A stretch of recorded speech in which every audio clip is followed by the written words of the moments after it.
I want to share with you this morning about the story of Nehemiah and the rebuilding of the walls of Jerusalem, and compare that to what we are doing in Cambodia and working with students. We are working in Cambodia to help that country recover after a very difficult time, to help rebuild, in a sense, a generation of leadership in the country of Cambodia. And so this morning I'll explain a little bit about what we do, and but not in a lot of detail. If you would like more detail, I'm here all week, and I'm going to some different small churches and different people's places for dinner. There's a few openings left there, I think, but also you'll be amazed at what I will tell you if you buy me a Tim Hortons double-double. So just putting that out there. I'll do pretty much anything for a double-double. So I'll be able to share a little bit, but if you'd like to know more, please come and talk to me after the service today. But as I begin, let me tell you about one of our students, and her name is Maniroat. And Maniroat lives in our university dormitory. We have a dormitory place for university students to stay when they come to the capital city to study. The schools do not provide housing, and so we have this dormitory. And so Maniroat came, and she lived in our dormitory for 4 years while she studied at university. Very smart student, but comes from a very poor family. And so she was able to get some scholarships and was able to go to school and lived in our dormitory. Graduated recently, and has been able to get a job as a teacher in the Cambodian school system. And so now she has a salary. And because she has a salary, now she can support herself and her extended family. She is no longer dependent on foreign aid for her everyday needs. And it's been really neat to see how someone, when they are no longer worried about where the next meal is going to come from, how much more open they are to God's leading and God's directing, and how it's so much easier to hear the Holy Spirit when it's not being drowned out by the rumblings of your stomach. And so she's a teacher now, but she's also helping out in one of our local churches. Because while she was at our dormitory, students who stay at our dormitory are trained how to either lead a church or to start a house church. And so she's very active with the youth group. She's involved with worship. And it's been very exciting to see the way that God has used her and the way that she has been able to develop into the call that God has laid on her life. She's one student, one life, but she's changing the lives and the future and the futures and the eternal destinies of many, many people in the country of Cambodia. And so this morning I want to talk to you about Nehemiah and tell a little bit about what Nehemiah learned, what I am learning, and I hope we can all begin to learn together as we go through this passage this morning. And that is, when God lays something on our hearts, there is only one choice. When God lays something on our hearts, there is only one choice, and that is to do and to follow what it is that God is laying on our hearts. And so I want to talk to you this morning, first of all, about the burden that God gave to Nehemiah.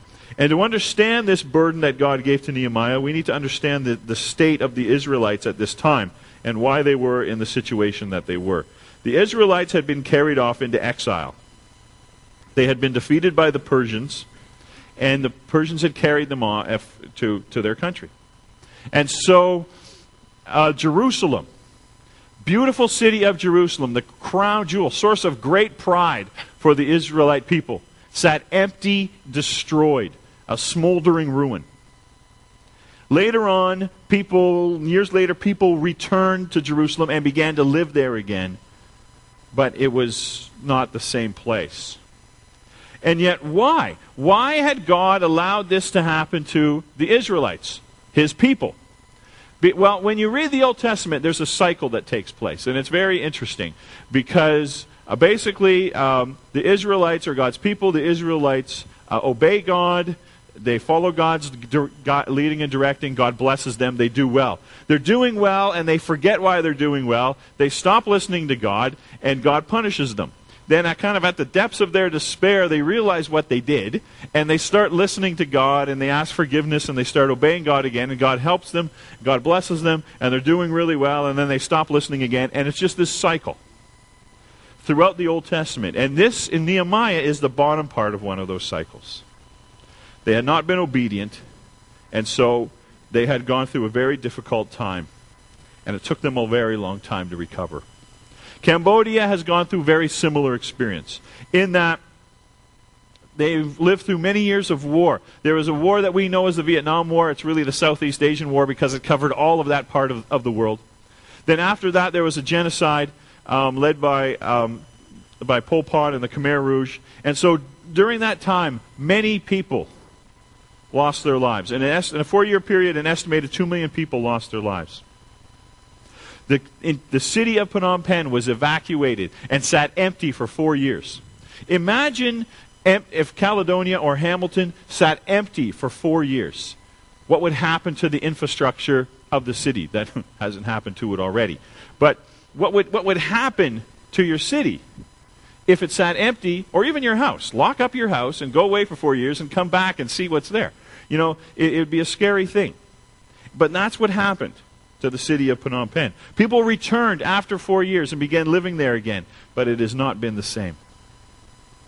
It's not the same city that it was before. And so, Jerusalem went through a difficult time. And Nehemiah was concerned about the city of Jerusalem. I want to read for you from the book of Nehemiah, Nehemiah chapter 1, verses 2 and 3. Hanani, one of my brothers, came from Judah with some other men, and I questioned them about the Jewish remnant that survived the exile, and also about Jerusalem. They said to me, "Those who survived the exile and are back in the province are in great trouble and disgrace. The wall of Jerusalem is broken down, and its gates have been burned by fire." Now Nehemiah is part of the group of the Israelites who had been carried off into captivity and had not returned. And so he's not living in Jerusalem at this time. He's actually living in the palace of the king and working for the king. And so, well, I'll get to that in a minute, but he's doing all right. But he's concerned about Jerusalem. Why? Why is Nehemiah concerned about Jerusalem? Because it's his hometown. And he cares about his hometown. How many of you are currently living in a place you would not consider to be your hometown? All right, many of us, our hometown, usually the place that we were born or the place where we spent most of our growing up school attending years. Right? And many of us don't actually continue to live there, but we end up living somewhere else. But our hometown always holds a special place in our hearts. And so we always are interested to know what's going on in our hometown. I'm from Owen Sound. Owen Sound is my hometown. When I'm in Cambodia, I like to go to the Owen Sound newspaper's website and kind of read and see what's going on, see what people I went to school with are doing or they're not doing, or all of these kinds of things. Our hometown always has a special place for us in our hearts. And so he asks about Jerusalem because it's his hometown. We ask about things that we care about. Right? We ask questions about things that we care about or are concerned about. Coming back to Canada, I've discovered that Canadians are very concerned about two things: the weather and the price of gas.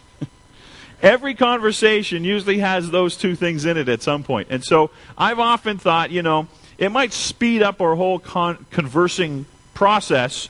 Instead of saying hi or hello, you just threw those two numbers out when you greeted someone. So -2, $1.20. All right? And then, somebody says, $1.08. Ooh, wow. And that initiates a conversation. Oh, where's that? Okay, cheapest I saw yesterday was $1.15, but it's in Durham. It's going to cost you this to get up there to get it. But I'll get it on my way home. So, thanks. But those are things that we're concerned about, and so we ask about.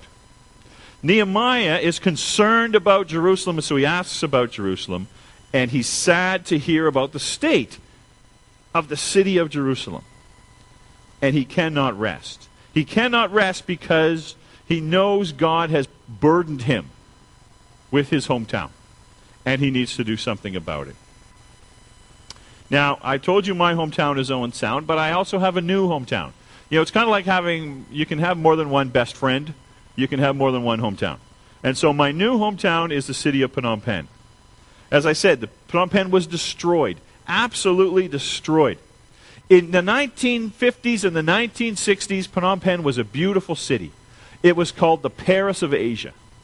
And when they say that, they mean Paris, France, and not Paris, Ontario. I've never been to Paris, France. Been to Paris, Ontario. Wasn't really all that impressed. Though, isn't Bieber from there? Oh, you know. Look at that. And you say you're not fans. You know where he's from. Got you. So but it was beautiful. The city of Phnom Penh was this beautiful place. And the city of Singapore, which is today considered the most beautiful city in the world, was designed after Phnom Penh. And yet, Phnom Penh, as I said, sat empty for 4 years. And then people came back and began to live in it.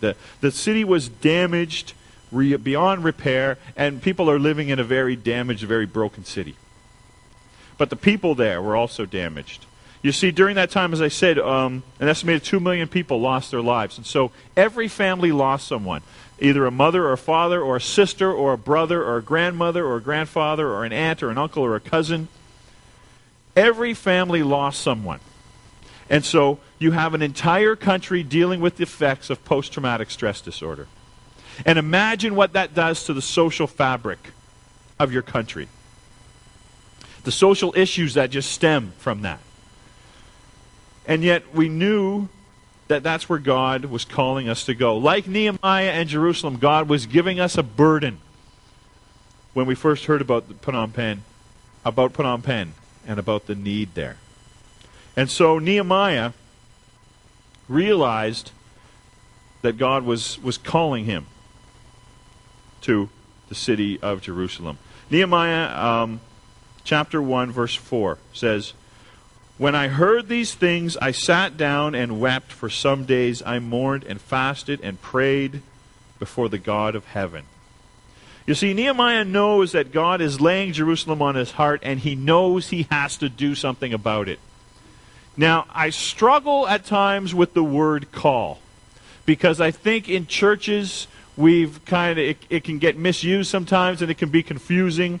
Sometimes people don't do something that maybe God wants them to do because confusion about calling. And so I try to avoid using the word call. But I do know this, that God lays different people and or places on our hearts, and we need to act. We need to react to that.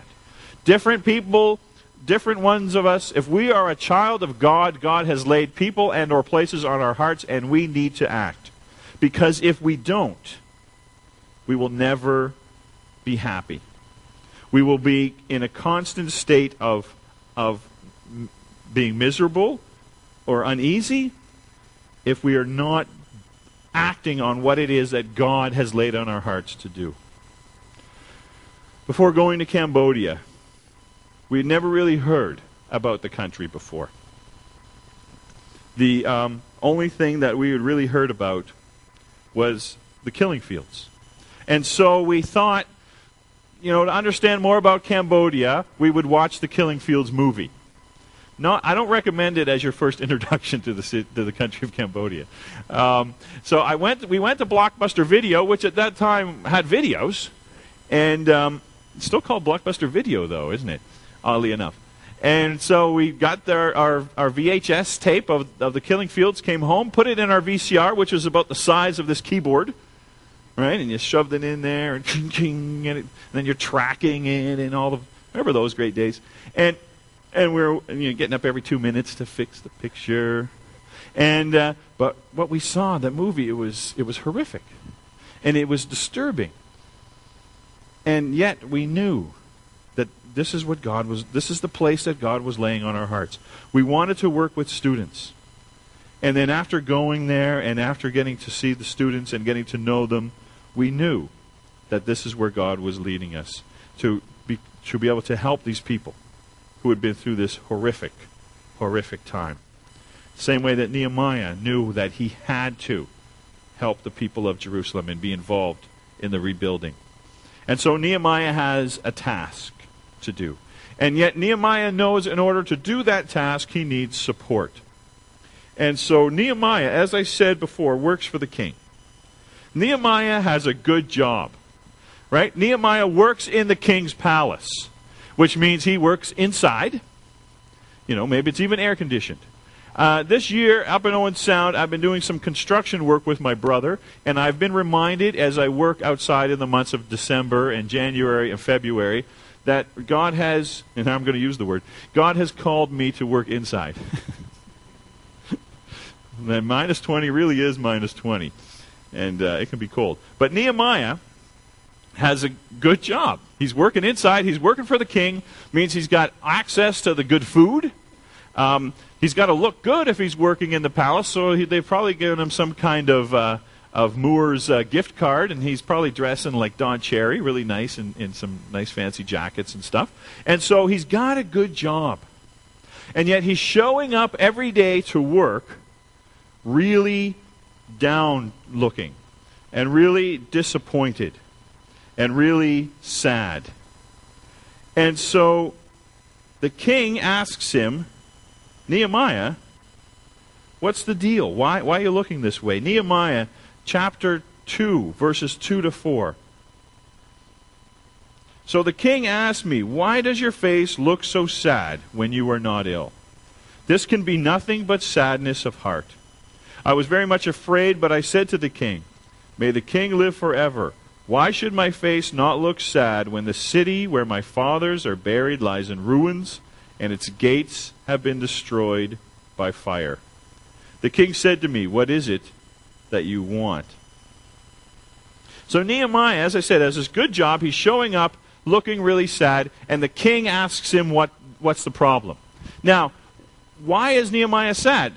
Because he is passionate about what God has laid on his heart. When we are passionate about something, other people know it. As I told you, my youngest daughter, Kimmy, is 12. And as a 12-year-old, she is beginning to have boy crushes. I'm saying she's beginning. As a father, I like to think she's just beginning at 12. And so that's what I'm going to keep telling myself. But she comes home, and when Kimmy has a crush, you know. You can just tell by the look on her face and by the way she acts. And so as a father, I take it upon myself as a good father to do two things in this situation. First of all, find out a name. And I can usually do that with a few carefully placed questions, and then she blurts it out by mistake and gets all embarrassed. Now that I have a name, I find that I take it upon myself to tease her mercilessly about this crush. We're dads. This is what we do. It's how we show that we care. It's like a hug. But she can't hide it when she's passionate. And Nehemiah was passionate about this, and he couldn't hide it from the king. And so the king says to him, what's the deal? And so he tells him. And I love verse 4. It's like music to international workers' ears. He says, what is it that you want? Right? Nehemiah has this burden. He wants to do something. And here's somebody with some means who is saying, okay, well, what do you need to get this done? Right? Or if he was Larry the Cable Guy, it would have been more of a let's get her done. But the king's a little classier than that. So what is it that you need in order to do this? Now, why does the king want to help rebuild the city of Jerusalem? Let's remember, the king is the guy who destroyed Jerusalem. All right? Jerusalem's in the state it is now because of the king. And so now he wants to rebuild it? See, the king doesn't care about Jerusalem. What the king cares about is Nehemiah. He likes Nehemiah. Nehemiah is his friend. He sees Nehemiah's passion. He's attracted to that passion that Nehemiah has for this job, and he wants to get involved. And so, Nehemiah is very wise, and first of all, he asks that the king would send him. Right? He's asking that he can get out of his job without giving his 2 weeks' notice. He's also asking for some money, which is a smart thing to do, because it's not going to be cheap to do what he wants to do. But he also asks for influence. The king is a man of influence, and he can help give some influence to Nehemiah to help him get the job done. Essentially, Nehemiah is asking for a diplomatic passport. Now, I travel quite a bit. I don't know if anybody else does a lot of traveling, but because I travel a lot, I stand in a lot of immigration lines. And it always kind of ticks me off a little bit when I see those people flying through the diplomatic passport line. And I'm standing there 20 people back in the normal line. Or when you get to or you're crossing the border in and out of the United States, and you're waiting in the long line, and the people with the Nexus card are blowing by and going through. Meanwhile, the guy right in front of you is getting his back seat ripped out by the border people looking for who knows what. So Nehemiah is smart, and he gets some things that are going to help him accomplish the task that God has laid in his heart. Now, you haven't asked me yet, but I know you're going to, so let me share what it is that we believe we need to do the job that God has laid in our hearts to do. I will get a little bit more into exactly what we do in a few minutes. But essentially, we are working with students. We work with students. We have a university dormitory where students stay, and we train them there. We do some English camps, which I'll talk about a bit more in a second, and people from here are going to be getting involved in. But we have a 5-year plan. That 5-year plan involves housing students and training them and sending them out to plant university-aged house churches in the city of Phnom Penh, a city of 4 million people. In order to do that, we need to raise $100,000 or $20,000 a year. And to fulfill the short-term part, and the way our ministry is constructed is we need short-termers to do what it is that God has called us to do. Short-termers coming and being a part of it are an integral part of what we do. And so we need 100 short-termers a year or 500 short-termers. And so my year has been spent this year in Canada traveling around and sharing this with churches and with individuals and with groups. And it's been very encouraging. And I want to say thank you to you here at Gateway for the way that you have partnered with us and are coming alongside of us and working together to help to see this happen. And it's been really encouraging and a real blessing to me and to my family as well. And so I want to thank you for that. But this is what God has laid on our hearts. And this is the resources that are needed in order to make that happen. And it's been encouraging to see the way that God has raised those resources up. And so Nehemiah, he needs resources, and the king's going to help him with that. And so Nehemiah is encouraged, and things are going well, and this is great. And then Nehemiah runs into some problems. Nehemiah chapter 2, verse 10. When Sanballat the Horite and Tobiah the Amorite official heard about this, they were very much disturbed that someone had come to promote the welfare of the Israelites. So, things are going well, and then suddenly there's a problem. These two guys show up, and they don't want Nehemiah helping to rebuild the walls, to help out Jerusalem. Now, why? Why do these guys have an issue? Maybe they don't like Jews. I don't know. Maybe they think that if the king helps Nehemiah, less money for their pet projects. Whatever the case is, they're not happy and they're causing trouble. And yet Nehemiah should not be surprised. And you and I should not be surprised, because one of the things I've come to discover is this. Whenever you or I or anyone else tries to help other people in the name of God, we will have problems. Anytime you try to help people in God's name, you will have problems. Why? Because the devil doesn't want you to do it. And so you're going to run into this roadblock and that roadblock and funding issues and all kinds of stuff. Because the devil doesn't want you to do it. And yet you're doing what God has called you to do. And so why is it that God lets it happen? God's stronger than the devil. Why does he let it happen? God lets it happen because he wants us to know how motivated we are. He wants us to know how committed we are. He knows how committed we are, but he wants us to realize how committed we are to doing something. You see, if you're on a task and you believe God's called me to do this, and then the first time that you have any kind of a problem you stop, you really weren't all that committed to it in the first place. But if you work through that issue, then the next time, and the next bigger one comes along, you keep on going. Because we now know that yes, God's called me to do this, God's going to help me do it, and I'm committed to seeing it happen. You know, we have problems. As international workers, we have issues. Anytime you are working with a bunch of university students living together who are not related to one another, you're going to have issues. Right? It's kind of like, I think of myself as a youth pastor, but my youth group never goes home. Now, there is some benefits to what I do, and I tell my youth pastor friends this, that in 10 years of what I would consider youth ministry in the country of Cambodia, I have never once had a call from an irate parent.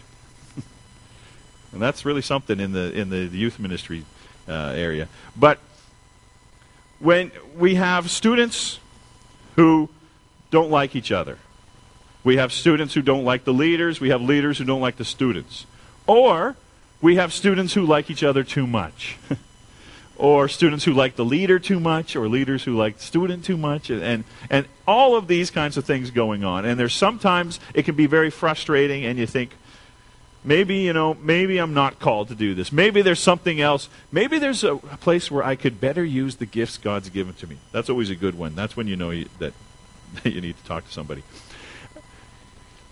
But to realize then that what we're doing is what God has called us to do, and to be able to get that enjoyment and that sense of fulfillment, it allows you to keep going when the problems arise.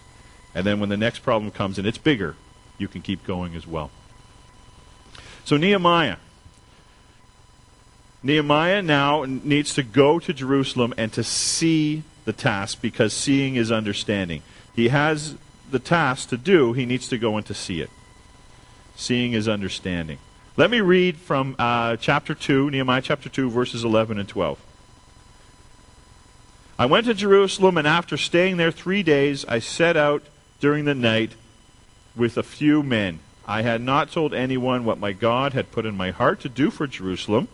There was no mounts with me except the one I was riding on. So Nehemiah arrives in Jerusalem, gets himself a horse, and decides to go out at night, ride around the city, and see what the state of the city is. See, he hasn't been back to Jerusalem yet, since it was destroyed. He felt this burden to go and help the city of Jerusalem, raise the support, arranged all of this stuff without ever having actually seen the situation yet.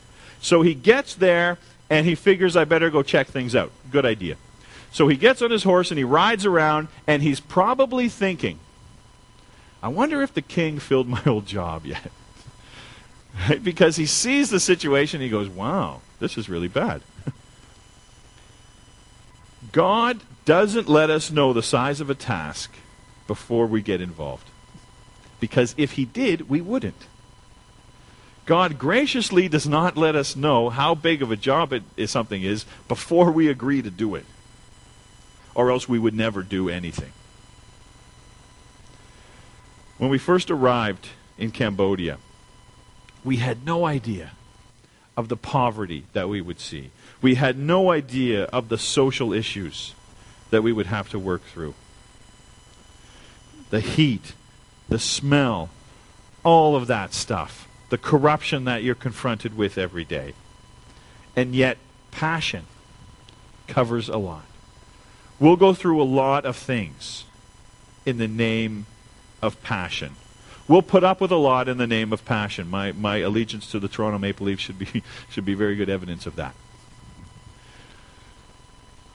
When we know what we're doing is what God has called us to do, we'll put up with a lot of hardship.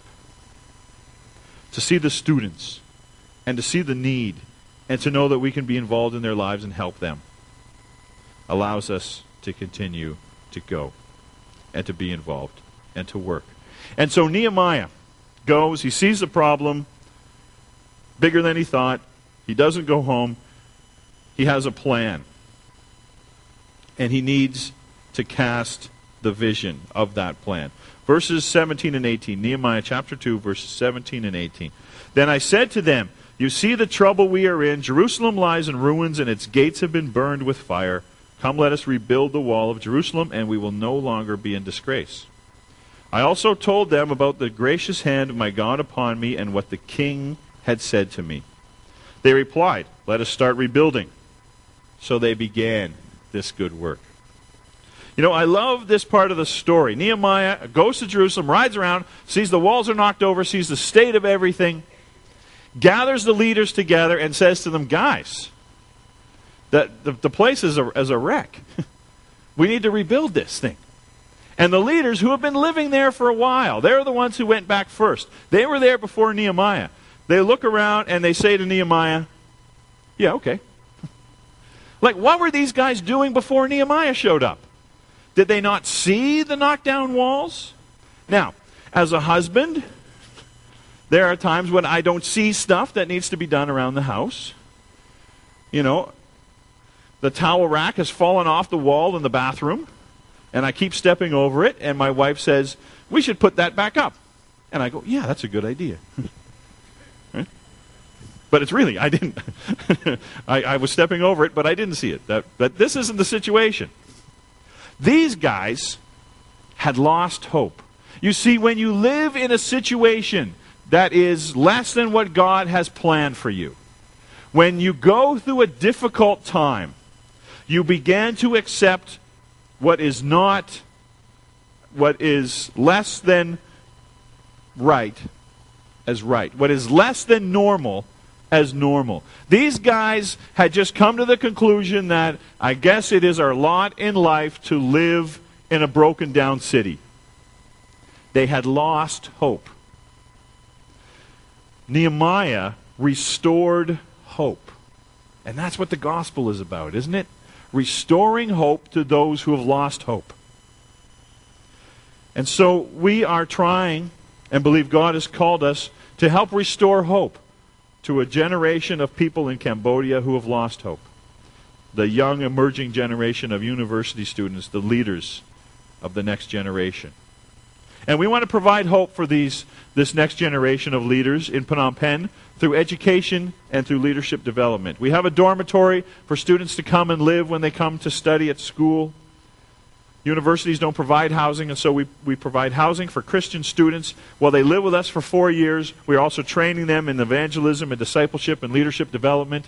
So when they graduate from university with their degree in whatever they've studied, they now also have the skills, the ability, and the passion to be able to go and help an existing church or plant a university-age house church in the city of Phnom Penh. We also have ongoing English and computer classes because these are things that these guys need in order to help them to develop and to be able to study and to be able to get good jobs. Once a month we have a worship time where everyone gathers. It's a worship time, but half the people there are not believers. And so we can't call it a worship time because they don't know what that means. And so we call it a story and singing time. Sounds kind of like a worship time. And students gather together, believers, non-believers, and we sing, and there's testimonies, and there's a lesson. And we're hoping this is the new model that from there we can plant other house churches in Phnom Penh. In the summer, we have short-termers come and involved in English camp, which is really more about relationships. And you are sending a group from here this year, and I've shared a little bit in the past about that, and I can share more. People are interested. But know this, as I've said before, we cannot do what we do without short-termers. And so the amount that we can do and the number of people that we can reach and get involved with is completely dependent on people here and how many can come and be involved in with what we're doing. Back to Nehemiah. Nehemiah, again, things are going well. He's encouraged. The guys want to rebuild the wall. What happens? Troublemakers and doubters come along. Nehemiah 2, verse 19. When Sanballat the Horonite and Tobiah the Amorite official and Geshem the Arab heard about it, they mocked and ridiculed us. What is this you are doing, they asked. Are you rebelling against the king? So, things are going well. Nehemiah is encouraged. Bango, here come the troublemakers again. Same two guys, and now they got a friend. One thing I have discovered is that anytime someone is making trouble for someone else, anytime someone is running someone else down, degrading what they do, you have no trouble drawing a crowd. Anybody, if you want to draw a crowd, be negative, and everybody else is there, yeah. Whole news networks have been built on that philosophy. And so they got another guy. But you know what? You know what these guys are? How many of you remember the old Muppet Show? And up in the corner you had the two old guys, get the bear off the stage, right? That's what these guys are. Just a couple of old blowhards, and they go, But I love what Nehemiah does. I love verse 20. He says, God's work, it's God's work. It's not our work. Verse 20. I answered them by saying, the God of heaven will give us success. We, his servants, will start rebuilding. But as for you, you have no share in Jerusalem or any claim or historic right to it. Nehemiah basically says, this is God's job. This is God's thing. God's going to do it, and there's nothing you can do to stop it. And when it's done, you're not going to have any part of it. How many of you remember the story of the little red hen? Little red hen and her chicks are going to make bread. And the little red hen asks the other farm animals, do you want to help us make the bread? And they say, no, we're busy. But when the bread is made and it's ready to eat, all the animals want to help eat it. And the hen says, no, you didn't help make it. You're not going to help eat it. That's what Nehemiah is saying. We're going to rebuild this thing. It's going to get done. And you're not even going to be able to live here because you're no part of that. It's God's work, not ours. You know, that's really easy to say and yet really difficult to do. Because if we really believe what we're doing is God's work and not ours, we wouldn't be lying awake at night worrying about it. And yet I do. We wouldn't be worried, am I going to be able to get enough people to come? Are we going to be able to raise this money? Are we going to be able to make rent? All of these things. And it's a constant, daily, isn't it? Turning over again, back to God, and then trying to grab it back. Today we've learned about the story of Nehemiah. God laid something on Nehemiah's heart that was too big for him to do on his own. And so God raised up others to join Nehemiah. They are attracted to what Nehemiah was doing because of his passion and because of God's leading. Today I've shared with you a little bit about what God has laid on our hearts to do. And as I said, I'm thankful for the way that you guys as a church have come alongside of us and are supporting what we're doing. And I'm more than happy to share in more detail about what we're doing. And I'm going to different groups this week. Or come and talk to me afterwards, or we can set something up. Because it's exciting to see and to be a part of what God is doing all over the world. And especially as we are working in the country of Cambodia. But as I close, let me tell you about one more of my students. And his name is TD. TD lived in our dormitory as well for 4 years. He's just recently graduated with a Bachelor of Computer Science. And he's been able to take that degree and get himself a decent job. He has a job that pays him a wage, and that wage allows him to be able to support himself and his family. Not only that, but as I said, as he's no longer dependent, he's so much more open to the Holy Spirit's leading. And he's helping out in one of our local churches, but he wants to plant a university-aged house church. He's one student. He's one life. But he's changing the lives and the futures and the eternal destinies of many, many other students. I want to pray for you briefly, and I want to pray in Cambodian. Don't worry, I will close in English. Well, I'll close with the word amen, which you'll recognize. Because if I didn't close in English, you wouldn't know when I was done, and I will have gone sat down, and that would just be awkward. So let me pray for you in Cambodian and then in English as we allow God to continue to lead us. Kon pre ang bi pru pre ang sralan kon ba pre. Kon pre ang bi pru pre ang jan kon ba pre te vert an pre. Som pre ang jui kon ba pre dan no plaune pre. Thank you, Lord, for the time to gather together, to worship together. We pray that you would continue to lead and guide and direct us as we seek to do your will. Kiom atitan no pre niem, no pre ang, no pre Jesu Christ. Amen.